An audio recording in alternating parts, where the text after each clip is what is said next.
In a previous video, I showed you how I turned this wild Sabina juniper from this to this. And on the leaves, look, it tickles. The tree's gonna grow a lot. And grow a lot it did. This means that it's bursting with energy, causing back buds like these to form all over, some of which will be very helpful later on, as I'll show you. Although clearly invested in this project, less helpful is this spider. In this video, I'll show you how I maintain and refine this tree after its initial styling, but also I'll document the process of designing and building a custom pot and display at one of the UK's biggest bonsai exhibitions. But first, most trees are apically dominant. This means that growth will be favoured on the ends and tops of branches over inner and lower ones. Cutting back harder in these stronger areas will balance the energy more by redirecting it to weaker areas. Without this intervention, the design we worked so hard on would soon be lost, and parts of the tree would fade away and die off. Every cut is carefully considered. Although almost everything can be regrown in time, I've learned the hard way that it's not worth the feeling of regret to cut the wrong thing. In this case, I'm using the end of the wire that I applied to shape the branches a year ago as a guide to tell me where the growth ended after that first styling. In some areas I want longer growth in order to further develop the design, so here I'll leave a bit more of the new growth behind. In really strong areas where there's extensive back budding, near the apex for example, I can also remove tertiary branches that have strong basal buds that are ready to become future branches themselves one day.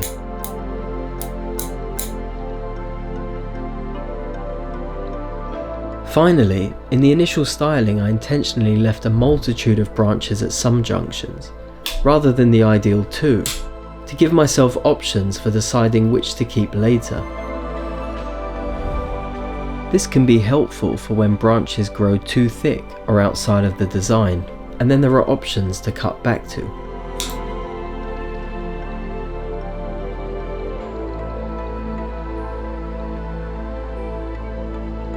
Trees are constantly growing, so maintaining a bonsai at its current size over years or decades involves cultivating new inner growth while keeping the outer growth in check.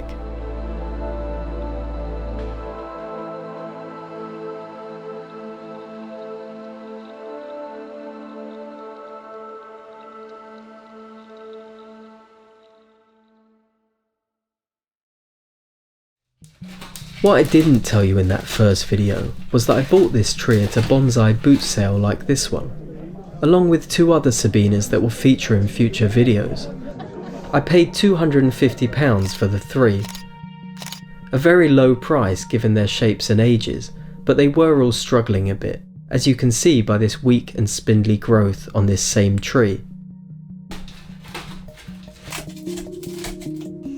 Sabinas are native to Spain and typically tend to sulk when exposed to the cold and wet weather here in the UK, as many humans do too. I immediately repotted the three trees into the free draining soil mix you see here, and watered as infrequently as I dared so that the roots wouldn't remain so wet. All three exploded with new growth, and I think it's safe to say that a bargain was had.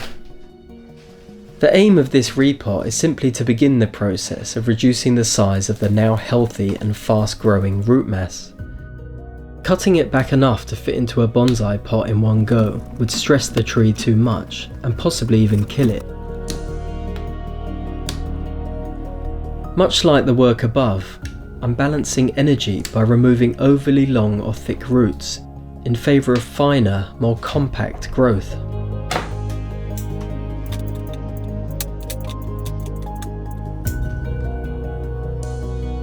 As expected, the deadwood section that's been under the soil is rotting away. Rot-causing fungi thrive in moist environments, accelerating decomposition. The problem I have is that this piece is integral to the design, So I need to find a solution to this before there's nothing left of it. Because a lot of bonsai tasks, such as repotting, have to be done at quite specific times of the year, often problems will reveal themselves during a busy period when there's a queue of other trees also needing time-specific work. So a lot of bonsai, for me at least, involves doing what is absolutely necessary and then kicking the can down the road, or more accurately, pushing the pot to the back of the queue. Now, admittedly, this has a lot to do with my perfectionism too, where it's easy to fall into the trap of waiting for the perfect time to do something. But I'll address that issue in my life at a later date. In this case, what is absolutely necessary is to use lime sulfur to try to kill any of the existing fungi, and then to make sure that the deadwood is out of contact with the soil. This bit of wood I'm inserting enables me to separate the deadwood from the root mass, hopefully keeping it much drier.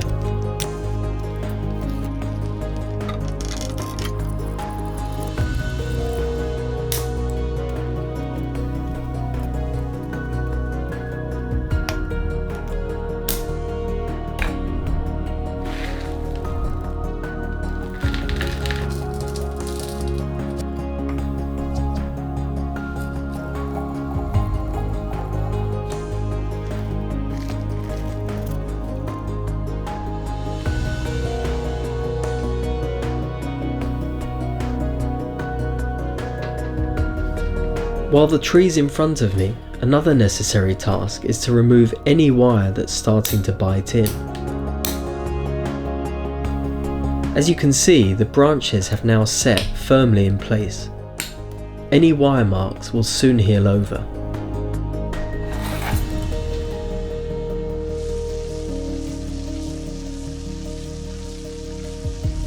It's not the prettiest, but it should be effective, for now. With this temporary method in place, I've bought myself some time to figure out a more permanent solution to the problem.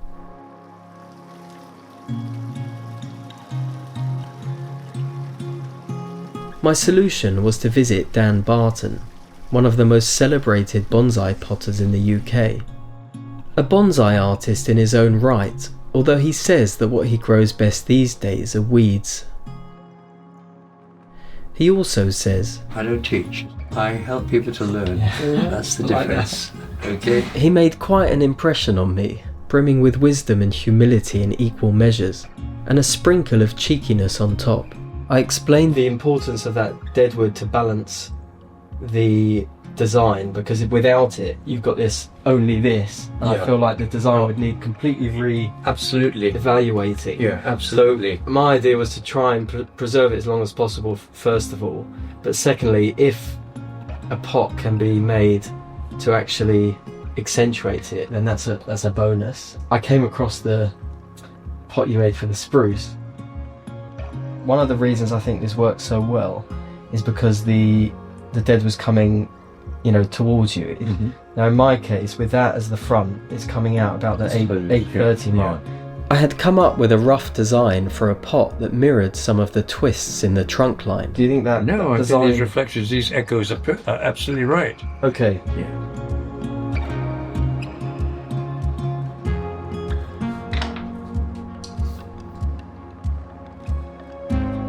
This is going to be a challenging thing, really is. Okay. Sit you up. Quite like this. Might have to get me one of these.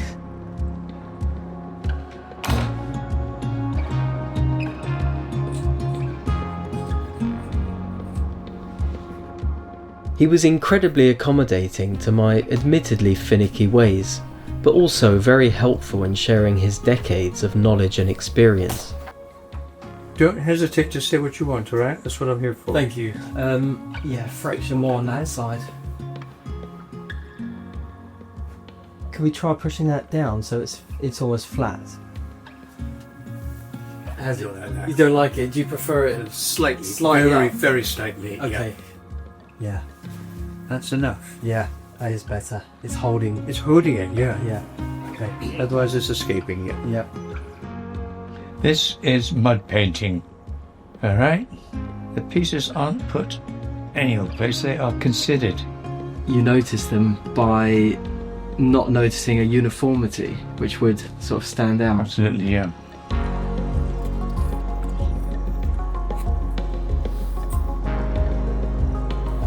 There's your Bonsai. Did you ever see Shrek? I like that boulder. That is a nice boulder.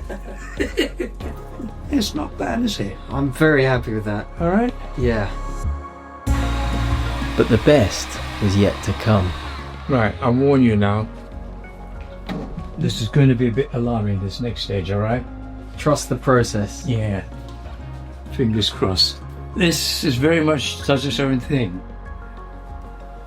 So that goes in there. Does C know that you've taken her scarves?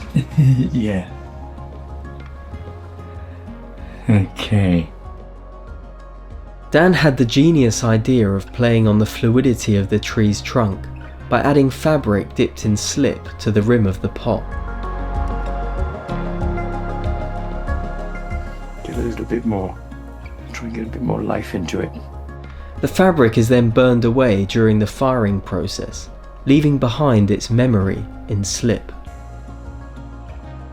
You have the world's most unique pot.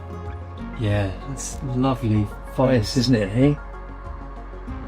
Now I know I'm kneeling here, but Dan's hat really did seem fitting.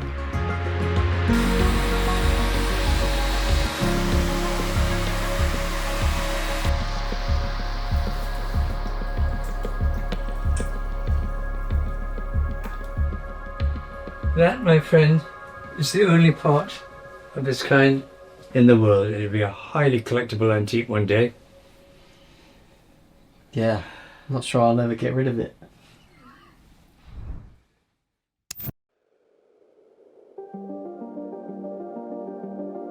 Sometimes a tree will tell you when it's done with a weak branch, in this case by growing a stronger replacement at its base. I'll listen and duly oblige by removing it. I'm also removing any more wire that's starting to bite in. This is an example of a branch that can be cut back almost entirely to back buds, removing nearly all of the old growth from the first styling. This is how bonsai trees can keep growing and yet remain at the same overall size. So I've got 1, 2... Branches generally alternate, with each successive internode being shorter than the last. 3. For this pruning, with an exhibition in mind, I'm making sure that every branch forks cleanly into 2, with no junctions of 3 or more.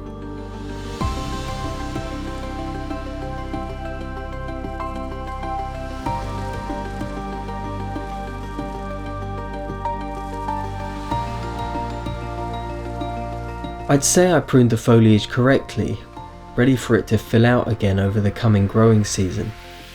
But in hindsight, I probably could have kept a little more on for the exhibition. I guess I'm still learning the hard way after all. But these sorts of things are subjective, so I'll be interested to see what you think at the end. Some wire is acceptable at an exhibition, but a tree looks much better without braces, so I'm going to try to use the absolute minimum amount possible. I was trying to use my limited knowledge of physics here to work out the smallest amount that will hold this curve. This seems to be it. Instead of wrapping wire around a branch, sometimes it's easier and less unsightly to use a guy wire. Here it wasn't pulling the branch up high enough, so moving it further along changes how it pivots.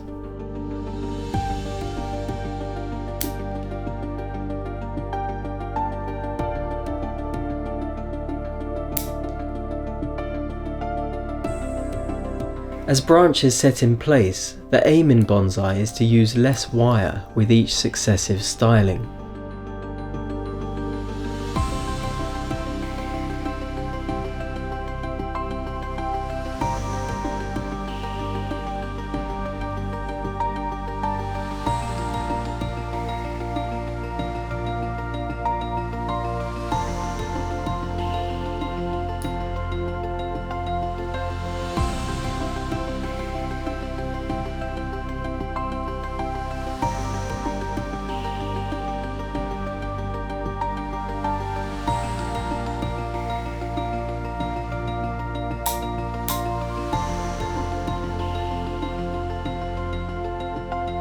Branches are best wired in pairs for the neatest and most effective use of wire. But if I do choose to combine these two, the next piece of wire would cross the other one right here and would look unsightly, especially at an exhibition. So in this case, it's much better practice to switch the first wire to this other branch and combine these two instead, resulting in no crossing wires at all.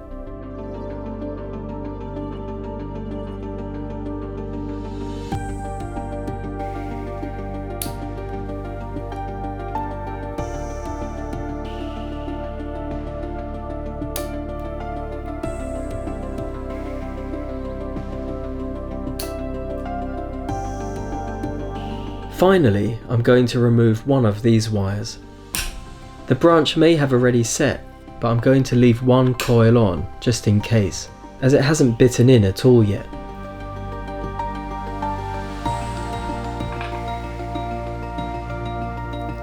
This raffia that was used to strengthen the branch before bending has also served its purpose, so I'll remove as much of it as I can.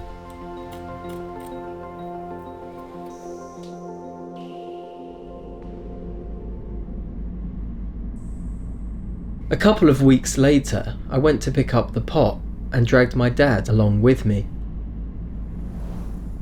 Boring. Dad, do you want to come and have a look? Oh, is this it? Yeah, Oh, this is first viewing. this is it. Let's see the expression. For my sins, this is it. Expression on the face. Oh, wow. All right. That's better than alright. Okay, you're happy with that? Nice colour, isn't it? I mean, if I was working on a wheel, I think even with the symmetry that I could get from that, I think I would still distort the finished result because I can't handle the contrived. It's got to be have the spontaneity and freedom. That philosophy can translate into bonsai as well. Oh, very much so. It's the wabi-sabi. Try to make the imperfect perfect. I first knew about the opening at the Bonsai Expo about 6 weeks before the big day, so of course I immediately dropped everything and disappeared down a bonsai display rabbit hole. Traditionally, bonsai displays consist of a tree on a table or stand, complemented by an accent, whether plant or otherwise, and sometimes a scroll. I've always been drawn to the more creative displays, like this windswept beech tree with tiny man wrestling with umbrella, and I wanted to try something a little different, so I thought I'd run with the liquid theme that's present in the twists of the deadwood, the undulating branches and the flow of the pot. Naturally, I thought there could be water underneath the bridge. Could I make it flow? The visual interest and sound of a waterfall would be amazing, but that would require a pump, quite a lot to arrange in a short period of time.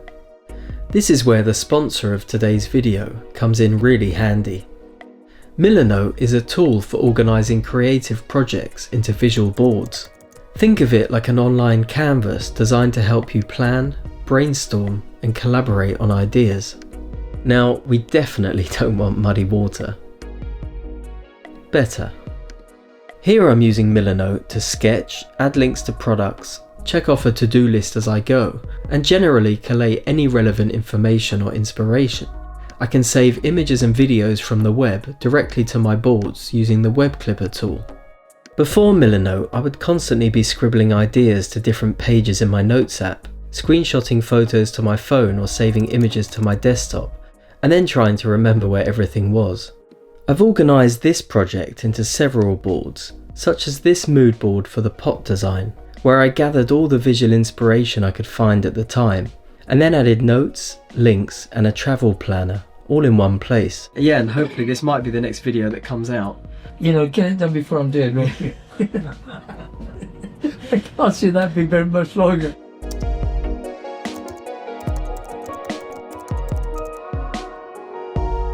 There are more than 100 built-in templates tailored to the creative professional.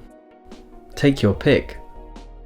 There isn't yet one for bonsai, but if enough of you sign up, I'm sure we can change that. The mobile app offers the same intuitive experience as the desktop version, so you can keep using it on the go. Finally, Milanote is available for free with no time limit at all. If you sign up using the link in the description, you'll also be supporting the channel. It would help me out, and I genuinely think it will make your work and life a lot easier. At first, I was thinking of using some kind of bamboo tray for the table, but then this popped up on eBay, and I liked the liquid looking edge. Not bad for £33. I thought a live edged cross section of a trunk might be nice for the water catching element, or a rustic wooden bowl, some of which were more expensive than others. But then I came across this, which my dad pointed out looked very similar to the pot I had commissioned, so I thought I'd bring him in on the unboxing. Yeah, it's a bit of repair needed. Yeah, polish it, shoe polish. Oh, I love this. Yeah, do you think it needs sort of sanding down? Does ideally, doesn't it? Finish you want? It just looks a bit marked. Alright, well, it's nice. Very nice. Alright, next. Oh, Oh, wow. beautiful. It was a remarkably similar shape to the pot, which was made well before finding this. I could only ask. What are the chances? I'm taking it as a sign that everything's flowing in the right direction. Oh, I see, this is the catchment. This is catching the water. Oh, right. So as long as it's deep enough to have a few mil of water in it. Yeah. How do you get the water back up? The tube. Aha. The idea is to stand one of the 4 table legs in the water, with a little mouse door cut into the back of it, which will allow the water to be sucked up a tube hidden in the leg. The pump will then feed it back out into the river and off the table. I ordered some plumbing pipes to use as legs, but unfortunately they turned up looking more like props from a wizard's workshop.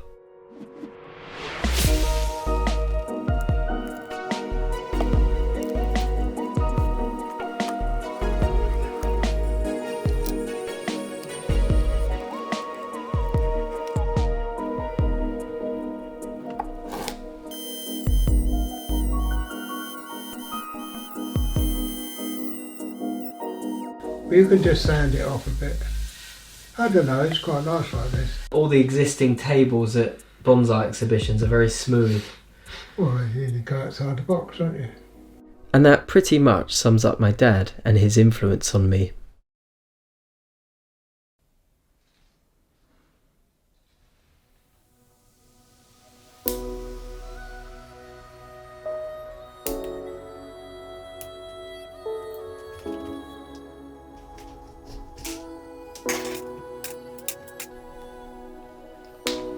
Well, the good news is that the roots have developed into a fine mass since the last repotting.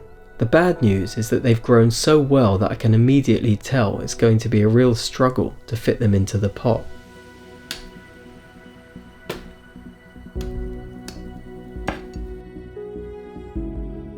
I was very reluctant to remove this large root and hoped to have just been able to cut it back to one of its side roots.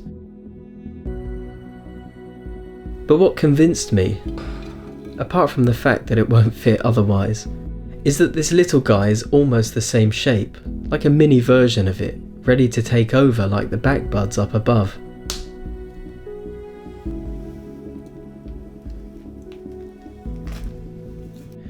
This root is crossing over to the other side of the deadwood leg, but thankfully there are junctions to cut back to. The deadwood is still not fitting onto its shelf, so my only option now is to try to move the root mass closer to it. This is the lifeline for the whole tree, so I have to be very careful with bending it. If it snaps, the tree dies. I felt an uncomfortable amount of pressure during this repot. Usually I'm the only judge of my work, and while I can be a tough critic, if something isn't working I can always wait another year. But in this case the impending exhibition left no room for error or delay. Much like with the foliage above, a guy wire is the easiest solution here. This first one was only pulling the smaller root in, so much like above, it's important to attach it at the right place.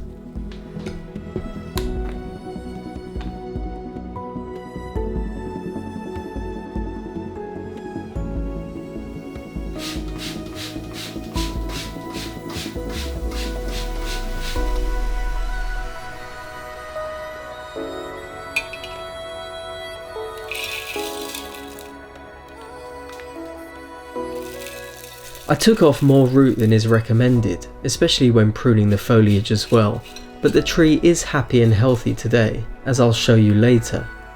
But probably better to do as the experts say, and not as I do.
Logically, I think K1 will be the in.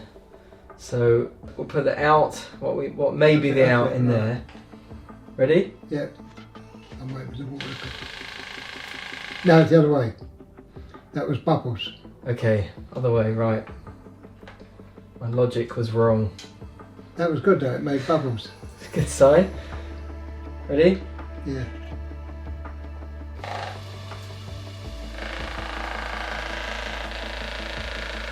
So that works. So it's going up vertically. Yeah. Yeah. Hold this up higher.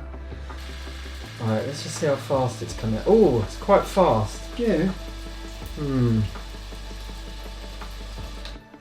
Silent. I wouldn't say I silent. didn't hear anything.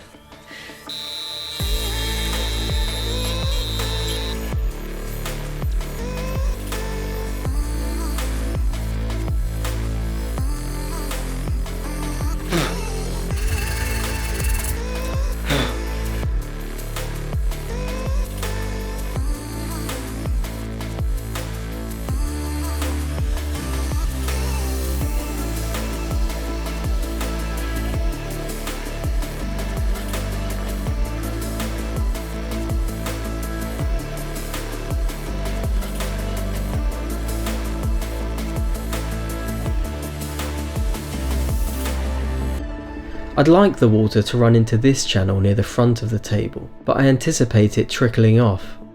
This is a deeper channel, but it's just too far to the side, I think.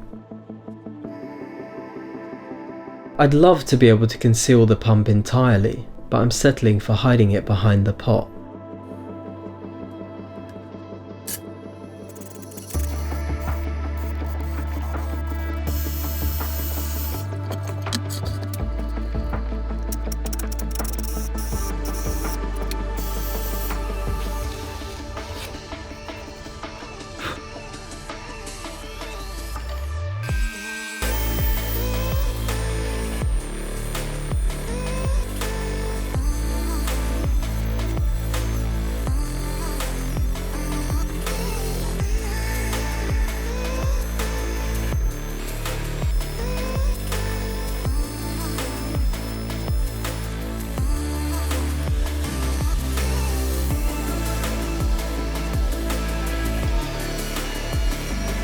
Trunk and branch taper are very important in bonsai, so I can't overlook that in the river either.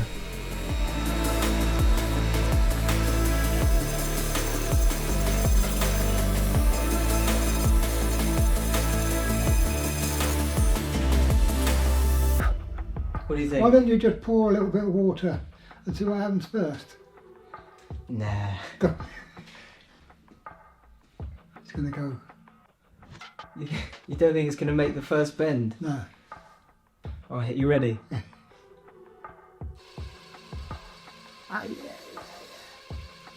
Yeah! It's a waterfall, bro! Oh, Perfect wow. waterfall, it's beautiful! It's beautiful waterfall. Wow. You've made a waterfall, First man. time. Okay. This how Elon Musk felt when he went at the first car. Or Einstein when he sorted out relativity. Yeah!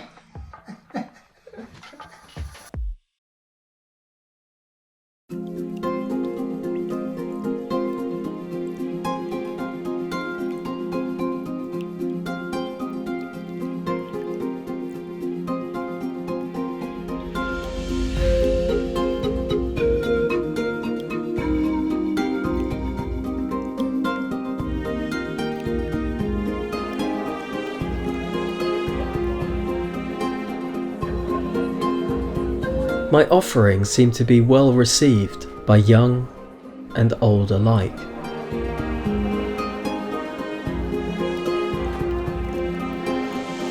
There were traditional displays as well as more adventurous ones, some of which also used battery power.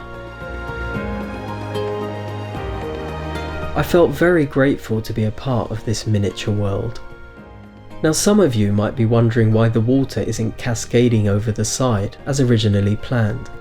There was a slight issue with my display, which was that, actually, I'll let myself explain. What it was, I put too much water in at the beginning because it's flat. As long as it's reduced, as long as it's a drip, it should. Thankfully, I had some friends on hand to dry out the damp tablecloth with me. And this slower pace of water serendipitously added some serenity to the display. Perhaps reminding us all that stillness too has its flow. And in that flow, we can find relief.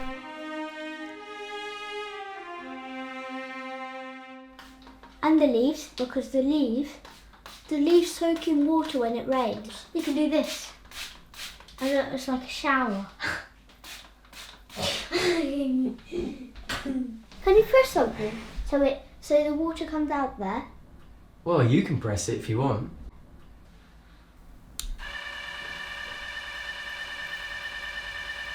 That's amazing. You put that amount of water, it stays like that because it's just going round and round.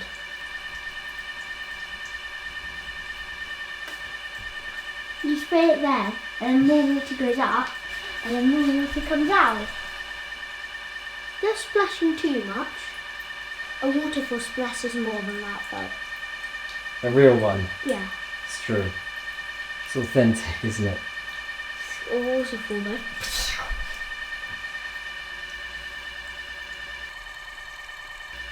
Are you filming us? Yeah.